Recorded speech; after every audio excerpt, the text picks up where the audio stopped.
Matthew 6 verse 26, part of the Sermon on the Mount, encourages believers to trust in God's provision by observing how He cares for the birds of the air, who neither sow, reap, nor store food, yet are fed. The verse emphasizes that God, who values His creation, will also provide for those who are more valuable than birds.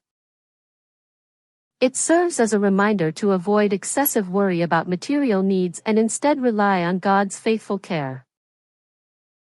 Meaning. Contrast and comparison.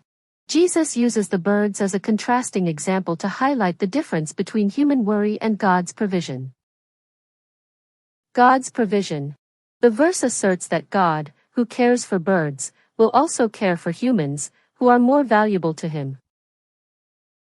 Focus on trust.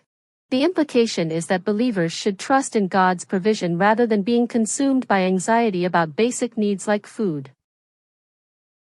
Beyond physical needs. The passage also points to the idea that life is more than just physical sustenance and that true life is found in following God's will. Implications. Reduced anxiety. Understanding this verse can help reduce anxiety about material needs and encourage a greater reliance on God. Shifting priorities. It encourages believers to prioritize spiritual growth and service to God, rather than being preoccupied with worldly possessions. Confidence in God's care. The verse provides a basis for confidence in God's provision, even in challenging circumstances. Reflection on God's creation.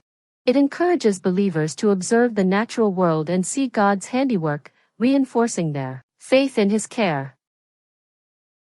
Focus on the present. It suggests that believers should focus on the present and trust God to provide for the future, rather than worrying excessively about what might happen. It is all about Jesus.